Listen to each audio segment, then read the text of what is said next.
Hello बच्चों, मैं Satyendra Singh GRS academy में आपका स्वागत है। बच्चों, आज हम लोग देखेंगे क्लास 12 का फिजिक्स में कूलाम का नियम। ठीक है बच्चों, हम लोगों ने बच्चों देखा था चार्ज के बारे में, आवेश क्या होता है, क्या आवेश की प्रॉपर्टी होती है। उसमें से कुछ मोटी मोटी चीज़ें आपके बहुत काम में आने वाली है। जैसा कि हम लोगों ने देखा कि अगर समान आवेश होता है तो उस पर उन दोनों के बीच में क्या होता है, प्रतिकर्षण होता है, और विपरीत आवेश होता है तो उनके बीच में क्या होता है, आकर्षण होता है, अट्रैक्शन होता है। तो हम लोगों ने पढ़ा कि अगर जैसे एक ये पॉइंट चार्ज है, एक ये पॉइंट चार्ज है, ये अगर धन और ये भी प्लस, तो ये एक दूसरे को प्रतिकर्षित करेंगे, एक दूसरे को बच्चों दूर भेजेंगे।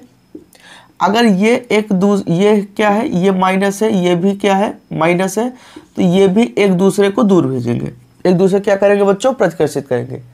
ये क्या हो गया, समान आवेश क्या करता है बच्चों, समान आवेश एक दूसरे को क्या करता है, प्रतिकर्षित करता है।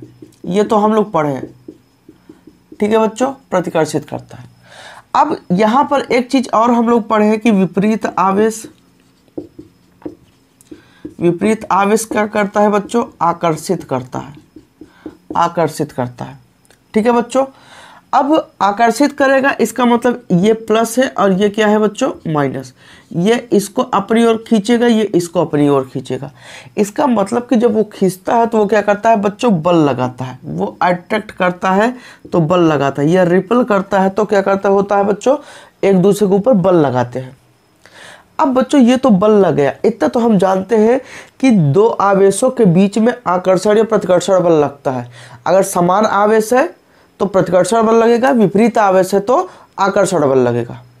लेकिन बच्चों इसका मैग्नीट्यूड कितना होगा, मैग्नीट्यूड मतलब परिमाण, ये तो हम नहीं जानते ना, ये तो हम लोगों को नहीं पता है। तो इसी के लिए कूलाम साहब एक साइंटिस्ट थे और उन्होंने अपना एक नियम दिया जिसको कहा जाता है कूलाम का नियम। ठीक है बच्चों, तो कूलाम साहब ने कहा कि क्या होता है कूलाम का नियम, जरा देखते हैं। तो कूलाम साहब ने कहा कि अगर हम दो पॉइंट चार्ज लेते हैं, पॉइंट चार्ज बोले तो बच्चों बिंदुवत आवेश, जैसे ये एक पॉइंट चार्ज हो गया और ये एक पॉइंट चार्ज हो गया। अब इसका बच्चों मैग्नीट्यूड कितना है, Q1, परिमाण कितना है, Q1, और इसका बच्चों मैग्नीट्यूड कितना है, Q2। ठीक है बच्चों, दो बिंदुवत आवेश है। अब कहा जा रहा है कि अगर ये एक दूसरे से r दूरी पर है, स्मॉल r दूरी पर है, तो इनके बीच में बच्चों या तो आकर्षण बल लगेगा या तो बच्चों प्रतिकर्षण बल लगेगा। मतलब श्योर है कि इनके बीच में बल लगना तय है। अगर उस बल का बच्चों परिमाण कितना हो, F हो, लगने वाले आकर्षण या प्रतिकर्षण बल का परिमाण कितना है, F, तो ये जो F होता है बच्चों, ये क्या कहता है, तो इन्होंने नियम दिया, इन्होंने क्या बताया कि किन्हीं दो स्थिर बिंदु आवेशों, किन्हीं दो स्थिर बिंदु आवेशों, स्थिर बिंदु आवेश को बच्चों कहते हैं पॉइंट चार्ज। ठीक है, रेस्ट, स्थिर को मतलब रेस्ट, पॉइंट चार्ज के बीच लगने वाला आकर्षण अथवा प्रतिकर्षण बल, अट्रैक्शन अथवा रिपल्सन बल, दोनों आवेशों के परिमाण को बच्चों कहते हैं मैग्नीट्यूड। इसको क्या कहते हैं, मैग्नीट्यूड। परिमाणों के गुणनफल के अनुक्रमानुपाती, मतलब उनका जो आवेश का जो प्रोडक्ट है, मैग्नीट्यूड का जो प्रोडक्ट है वो क्या होता है, बल के अनुक्रमानुपाती, तथा उनके बीच की दूरी, जो दूरी है, जो डिस्टेंस है, उनके बीच की दूरी के वर्ग के व्युत्क्रमानुपाती होता है। ये कूलाम साहब का नियम था और ये बच्चों आपके एग्जाम में कई बार पूछा हुआ है और रिपीटेड क्वेश्चन है। और यही नहीं बच्चों, ये जो आपका ये जो टॉपिक है, ये आपके एग्जाम में ही नहीं, ये आपके पूरे फिजिक्स का, फर्स्ट फिजिक्स का पूरा बेस यही है बच्चों।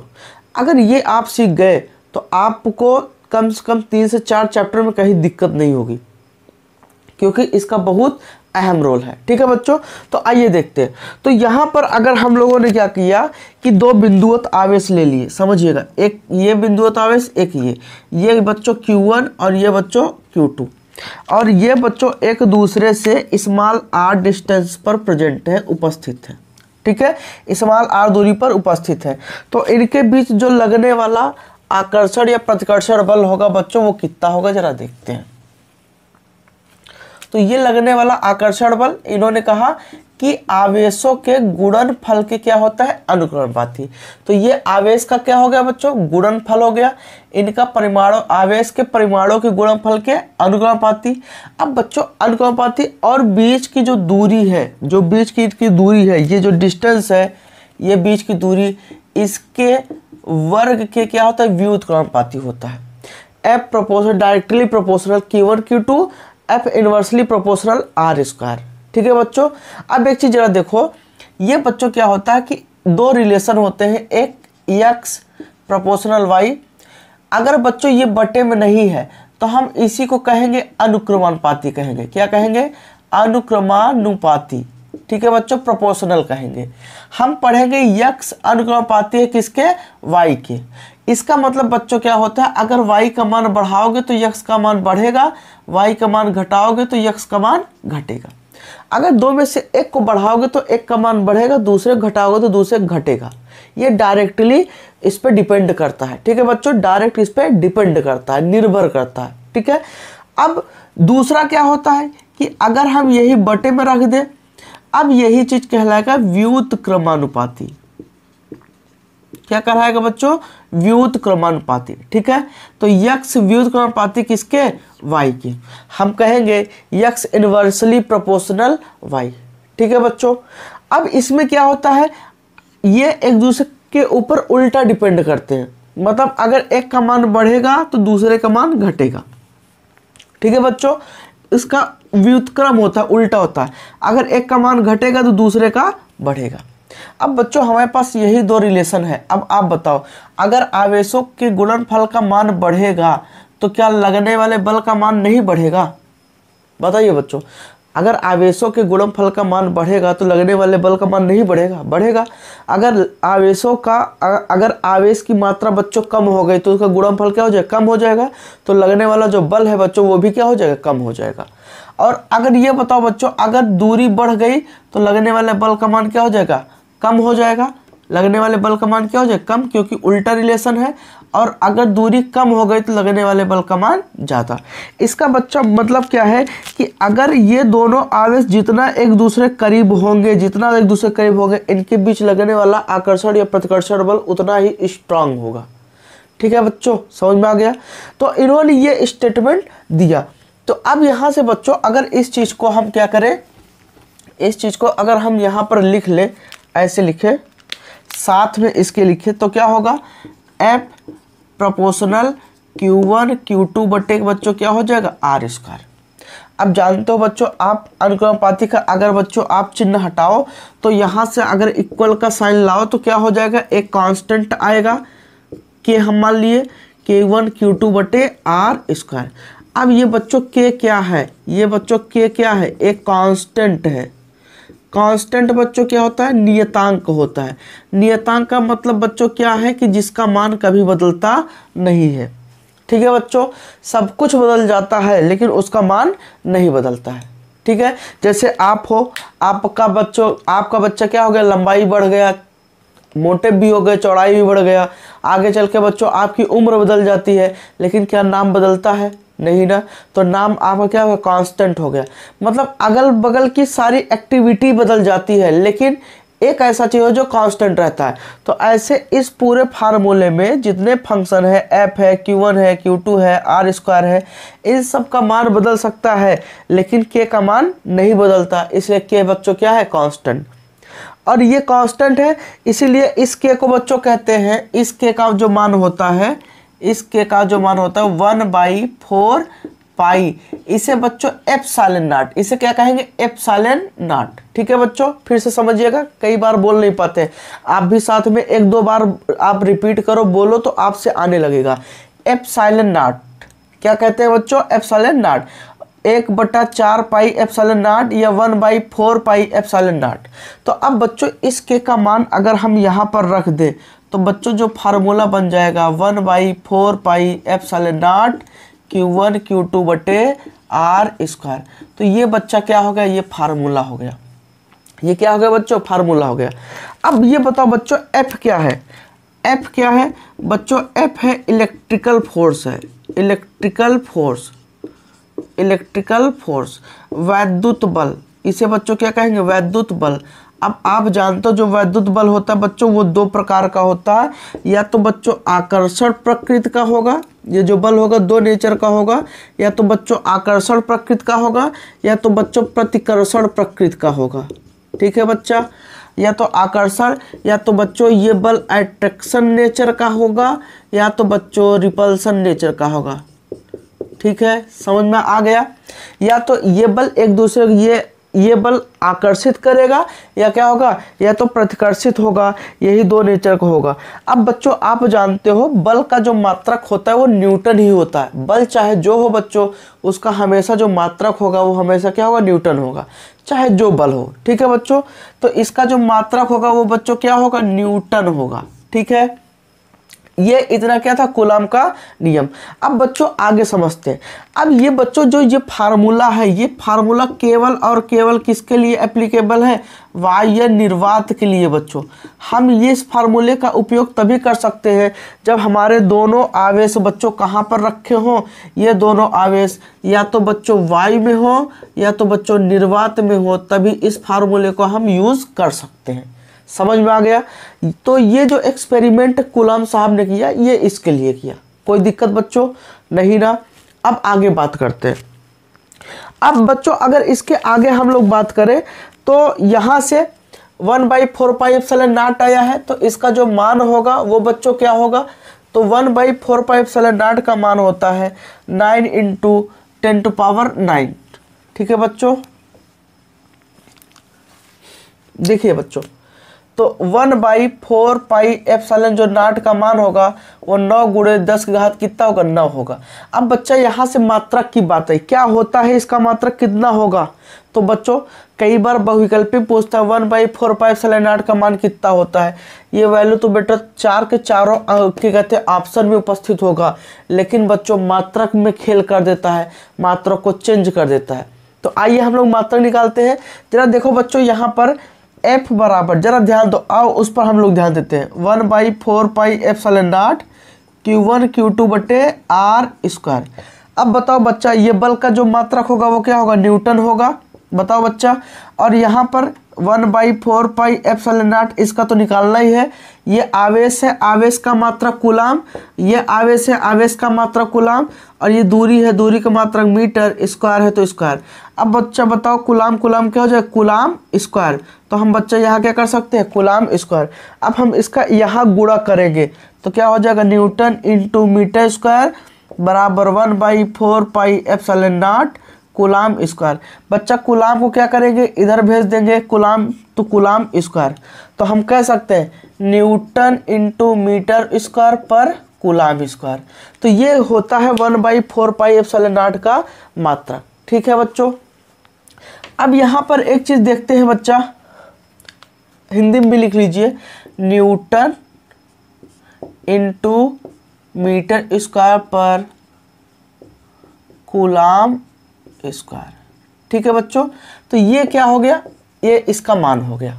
ठीक है बच्चा, अब यहाँ पर हम लोग बात करते हैं कि 1/4πε0 में ε0 क्या है, ε0 ये क्या है, तो ये बच्चों क्या है, निर्वात की वैद्युतशीलता, निर्वात की वैद्युतशीलता।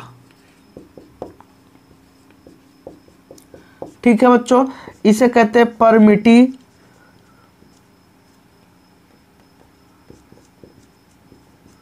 परमिटिविटी ऑफ फ्री स्पेस, निर्वात की वैद्युतशीलता। अब बच्चों निर्वात की वैद्युतशीलता, इसका बच्चों मान कितना होता है, तो बच्चों इसका मान होता है, आप याद कर लीजिए 8.85 × 10⁻⁻12। अब बच्चों इसका मात्रक क्या होगा, तो इसका जो मात्रक होता है बच्चों वो कूलाम स्क्वायर पर न्यूटन × मीटर स्क्वायर होता है। आइए दिखाते हैं कैसे होता है। ठीक है बच्चों, तो अगर आपको समझ में आ रहा है तो आप बताइएगा। ठीक है बच्चों,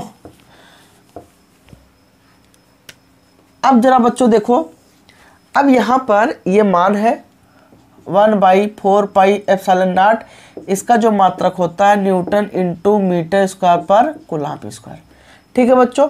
अब जरा देखो, हमको इसका मात्रक चाहिए, हम पलट देते हैं, ऊपर जाता है। अगर ये ऊपर जाएगा तो एक बच्चों कहाँ आएगा, नीचे आएगा, और ये बच्चा ऊपर गया तो कूलाम स्क्वायर, और ये कहाँ आएगा, न्यूटन इंटू मीटर स्क्वायर। अब बच्चों फोर का तो कोई मात्रक होगा नहीं, पाई कांस्टेंट है, कांस्टेंट का मात्रक होगा नहीं, तो बच्चा क्या, एप्सिलॉन नॉट का मात्रक कूलाम स्क्वायर पर न्यूटन इंटू मीटर स्क्वायर। तो बच्चों इसे हम कहेंगे कूलाम। कई बार बच्चों ये भी पूछा गया है, ठीक है बच्चों, कूलाम स्क्वायर पर न्यूटन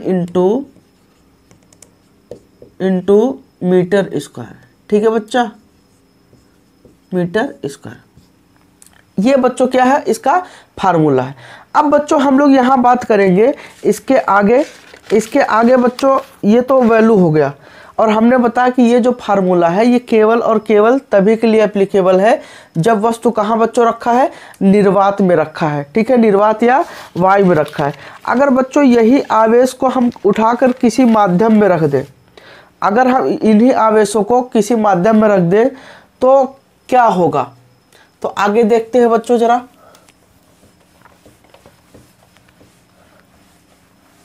तो बच्चों अगर ये आपको समझ में आ रहा है तो आप हमारे वीडियो को ज़रूर लाइक करें, और ज़्यादा से ज़्यादा अपने ग्रुप में आप शेयर करें वीडियो को, ताकि और लोगों का भी उद्धार हो जाए, ठीक है बच्चों। आराम से लॉकडाउन है, आराम से घर पे बैठ के आप तैयारी कीजिए अच्छे से। अब पूरा मैं कंप्लीट न्यूमेरिकल वगैरह जितने एप्लीकेशन है बच्चों, सबका सब मैं यहाँ पर कंप्लीट कराऊंगा। तो बच्चों यहाँ पर अगर हम कह दें इन आवेशों को किसी माध्यम में रखने पर इनके बीच लगने वाला वैद्युत बल, अगर बच्चों इन आवेशों को हमने कहाँ रख दिया, किसी माध्यम में, ठीक है बच्चों। तो यहाँ पर अगर ये Q1 है, ये बच्चों क्या है, Q2 है, और इनके बीच की दूरी बच्चों वही R। लेकिन बच्चों अब ये क्या हो गया, किसी न किसी हमने माध्यम में रखा है। ये बच्चों क्या है, कोई न कोई मीडियम है। ये क्या है बच्चों, एक मीडियम है, माध्यम। और बच्चों ये मीडियम क्या हो सकता है, ये माध्यम। तो बच्चों माध्यम ये कुछ भी हो सकता है, ये माध्यम कुछ भी हो सकता है। ये बच्चों माध्यम जल हो सकता है, ये बच्चों माध्यम कांच हो सकता है, ये बच्चों माध्यम तारपीन का तेल हो सकता है, ये बच्चों माध्यम क्या हो सकता है, और बताओ, जल हो गया, कांच हो गया, तेल हो गया।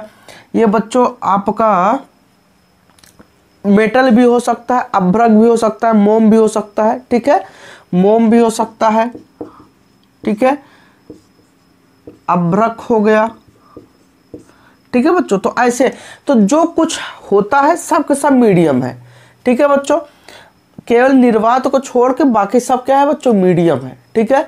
तो ये क्या है, माध्यम, और इसी माध्यम को हम लोग कहते हैं परावैद्युतांक, ठीक है।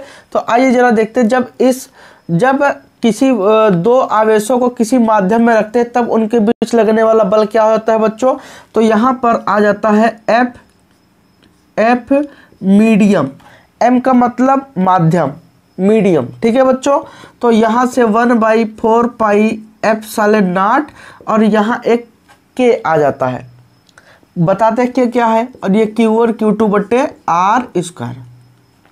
अब ये बच्चा के क्या है, तो माध्यम का परावैद्युतांक है, माध्यम का परावैद्युतांक, ठीक है बच्चों। अलग अलग माध्यमों के लिए के का मान अलग अलग होता है। इसे बच्चों कहते हैं डाई इलेक्ट्रिक कांस्टेंट, ठीक है बच्चों। तो अलग अलग माध्यमों के लिए इसका मान क्या होता है बच्चों, अलग अलग होता है। तो किसी माध्यम में अगर हम इन आवेशों को रखते तो उनके बीच लगने वाला बल बच्चों कितना होगा, इतना होगा, कितना होगा, 1/4 pi epsilon not, 1/4 pi epsilon not into के Q1 Q2 बटे R स्क्वायर। तो ये बच्चों क्या है, डाइलेक्ट्रिक कांस्टेंट। तो अब यहाँ से बच्चा एक चीज निकल के आया, क्या निकल के आया कि अगर इन आवेशों को हम अगर y में रखते हैं तो बच्चों कितना बल लगता है, तो F एयर y में अगर रखते हैं तो 1/4 pi epsilon not Q1 Q2 बटे क्या हो जाएगा बच्चों, R स्क्वायर। ये बच्चों समीकरण 1, ये कब के लिए है, वायु या बच्चों किसके लिए है, निर्वात के लिए। ठीक है, तो ये एयर, अगर एयर में रखे तब इनके बीच लगने वाला बल इतना होगा, बल का जो परिमाण होगा, मैग्नीट्यूड होगा बच्चों इतना होगा। लेकिन बच्चों अगर इसी को मीडियम में रख दिया जाए तो क्या हो जाएगा बच्चों, FM 1/4 पाई एप्सिलॉन नॉट के Q1 Q2 बटे बच्चों क्या हो जाएगा, R स्क्वायर। समीकरण 2, ये बच्चों किसी न किसी माध्यम के लिए है। हमने कहा वो माध्यम बच्चों कुछ भी हो सकता है। अब बच्चा बताओ, अगर मैं यहाँ पर क्या कर दूं, F AR मतलब समीकरण 1 में 2 का भाग कर दे, समीकरण 1 डिवाइडेड बाई 2। ठीक है, तो समीकरण 1 में अगर हम 2 का भाग कर दे तो इसका मतलब F AR बटे F मीडियम। देखो बच्चों 2 के दोनों समीकरण में क्या है, दोनों पक्ष है, ये लेफ्ट हैंड साइड, ये राइट हैंड साइड।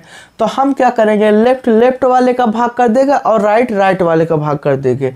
तो यहाँ से एयर वाला 1/4 pi epsilon not Q1 Q2 बटे बच्चों क्या हो जाएगा, R स्क्वायर बटे 1/4 pi epsilon not Q1 Q2 बटे क्या हो जाएगा बच्चा, R स्क्वायर, और साथ में यहाँ K रहेगा। ठीक है बच्चों, अब यहाँ से बच्चा बात करते हैं कि अगर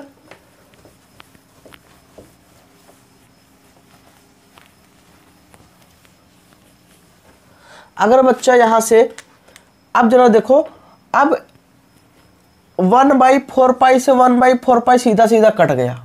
ठीक है बच्चों, तो यहाँ से ये कट गया तो बचा क्या, देखिए यहाँ K है, ये K है, K क्या है, क्या बटे पे K ये भी हो सकता है। तो यहाँ से बच्चा क्या, F air upon F medium बराबर Q1 Q2 बटे R स्क्वायर, और बच्चा ये पूरे का बटा ये क्या हो जाएगा, Q1 Q2 बटे K इंटू R स्क्वायर। ये बच्चा कहाँ जाएगा, ऊपर जाएगा, ये कहाँ जाएगा, यहाँ पर। तो बच्चों हो जाएगा F air upon F medium equal to Q1 Q2 into K R square upon, ये बच्चा R स्क्वायर है, क्योंकि ये बच्चों देखो यहाँ पर गया, जैसे ये यहाँ पर गया Q1 Q2 into K R square, और यहाँ बच्चा क्या है, R स्क्वायर। तो यहाँ पर ये गया ऊपर, तो क्या हो जाएगा Q1 Q2। क्या बच्चों ये बताओ, ये कट गया कि नहीं, ये क्या हो गया बच्चों, कट गया। अगर बच्चा ये कट गया तो आप बताओ यहाँ पर क्या हो जाएगा, F air upon F medium equal to बच्चा, यहाँ से देखो R से R स्क्वायर कट गया, R स्क्वायर से R स्क्वायर कट गया, तो बच्चा क्या बच्चा K। तो हम कह सकते हैं हमारे बीच का, इन दोनों के बीच में संबंध ये बना। तो बच्चा अब यहाँ पर एक कॉन्सेप्ट देखिए ये बना। तो यहाँ पे जो हम अब तक बात बताना चाहते थे, जरा देखिए क्या होता है। तो यहाँ पर अगर हम क्या कर दे बच्चों, अगर हम F M को इधर कर दे, K को इधर कर ले, तो F एयर बटे K, और ये बच्चों F मीडियम। तो हम कह सकते हैं F मीडियम बराबर F एयर बटे बच्चों क्या हो जाएगा, K हो जाएगा। समझ में आ गया। इसका मतलब क्या है, ये क्या है, निर्वात में लगने वाला बल, और ये बच्चों क्या है, माध्यम में लगने वाला बल। ठीक है, माध्यम में मतलब अगर निर्वात में आवेश रखा है तब उस पर लगने वाला बल, और ये क्या है, माध्यम, जब आवेश को माध्यम में, किसी माध्यम में रखा जाता है, जल में रख दिया तो उनके बीच लगने वाला बल क्या होगा, ये तब का है। तो एक चीज जरा देखो बच्चों, अगर मैंने यहाँ लिखा 4/2, जरा देखिए 6/2 बराबर बच्चों कितना आएगा, 3। जरा समझिएगा। अब बताओ बच्चों, ये क्या है, बड़ा है सबसे, और उसमें किसी संख्या से भाग दिया गया है, और बार कितना आया बच्चों, 3। तो एक चीज जरा देखो, ये क्या है, 6 एयर, F एयर मतलब माध्यम में लगने वाला जो बच्चों बल है वो क्या होगा, माध्यम, सॉरी वायु में लगने वाला जो बच्चों बल होगा वो माध्यम में लगने वाले बल की तुलना में ज़्यादा रहेगा। ठीक है बच्चों, तो हम कह सकते हैं माध्यम में लगने वाला बल हमेशा वायु पर लगने वाले बल से क्या होगा, कम होगा। कितना, के टाइम। ठीक है बच्चों, यहाँ क्योंकि के से क्या किया जा रहा है, भाग किया जा रहा है। तो बच्चों के क्या है, माध्यम का परावैद्युतांक।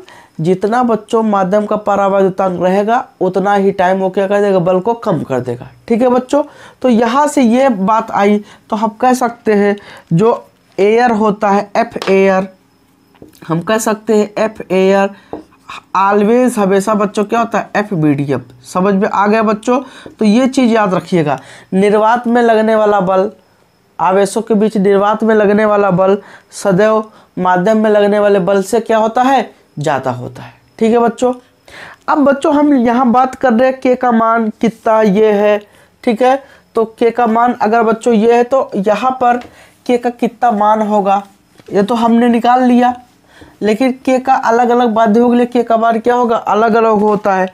तो यहाँ देखते हैं ये बच्चों क्या हो गया, माध्यम और एक तरफ परावैद्युतांक, परावैद्युतांक इसे बच्चों के कहेंगे। ठीक है, अब माध्यम बच्चों निर्वात, निर्वात के लिए बच्चों के का मान कितना होता है, 1 होता है। वायु के लिए के का मान 1.0003। तो बच्चों देखो ये लगभग 1 के बराबर है, इसीलिए निर्वात या वायु में लगने वाले बल का जो मान होता है वो हमेशा क्या होता है, बराबर होता है। ठीक है बच्चों, तो हम कहते हैं निर्वात और वायु में हमेशा समान बल लगता है। ठीक है बच्चों, अब यहाँ देखते हैं मोम, मोम के लिए बच्चों इसका जो मान होता है वो 2.1 होता है। रबर के लिए बच्चों इसका जो मान होता है वो 3 होता है। ट्रांसफार्मर, ट्रांसफार्मर का बच्चों तेल आपने देखा है, अगर गांव वगैरह में ट्रांसफार्मर अगर जल जाता है तो उससे बच्चों क्या होता है, ऑयल निकलता है। उससे क्या होता है, ऑयल निकलता है। या किसी ट्रांसफार्मर के नीचे गाँव में अगर आप देखोगे, जो गाँव में ट्रांसफार्मर रखा जाता है जहाँ से बिजली कन्वर्ट होकर आपका आता है, तो वहाँ आप देखोगे तो उससे रिश्ता हुआ क्या कहते हैं, तेल हमेशा कभी कभी रिश्ता भी है। ठीक है, तो यहाँ पर ये इसका 4.5 होता है। कांच के लिए बच्चों कितना होता है, कांच के लिए तो बच्चों कांच के लिए 5 से 10 होता है। 5 से 10 का बच्चों मतलब क्या है कि कांच बच्चों कई क्वालिटी का आते हैं। एक क्या कहते हैं, जिनेवा कांच आता है, एक पायरेक्स आता है, कई कांच होते हैं। ठीक है, फ्लिंट कांच होता है। तो सभी कांच के लिए इसका मान क्या होता है, अलग अलग होता है। ठीक है बच्चों, अब यहाँ पर जल, जल के लिए बच्चों इसका जो मान होता है वो 80 होता है। और बच्चों धातु के लिए इसका मान अनंत होता है। ठीक है बच्चों, धातु के लिए क्या होता है, इसका मान अनंत होता है। तो ये बच्चों क्या है, ये अब के का मान है, अलग अलग माध्यम के का मान है। अब एक चीज बताओ बच्चों, जरा समझिएगा। अब यहाँ पर हमने कहा कि F बराबर एफ एयर बटा एफ मीडियम बराबर एफ एयर बटा के। अगर बच्चों हमने कहा, जरा समझिएगा जो बात मैं समझाना चाहता हूँ, जरा समझिएगा। ये आवेश है, ये आवेश है। ठीक है बच्चों, और इनके बीच जो बल लग रहा है वो 240 लग रहा है। कितना लग रहा है, 240। ये कब रखा है, एयर में। कब रखा है बच्चों, एयर में। अगर इन्हीं को हम कहाँ रख दें बच्चों, जल में रख दें। कहाँ रख दें, जल में, तब बल का मान कितना हो जाएगा, तो बच्चों क्या हो जाएगा, एफ एयर बटे क्या हो जाएगा बच्चों, के। अब यहाँ पर एयर में बच्चों कितना, 240, और जल के लिए के का मान कितना है बच्चों, 80 है। और काटे गए 8 त्रिक 24, 3, तो बच्चों कितना हो जाएगा, 3। समझ में आ गया। तो जितना इसका मान होता है उतना टाइम ये क्या कर देता है, कम कर देता है। ठीक है बच्चों, कोई दिक्कत समझ में आ गया ना। तो इस क्लास के लिए इतना ही। उम्मीद करता हूँ ये कूलाम का नियम आपको बहुत अच्छे समझ में आ गया होगा।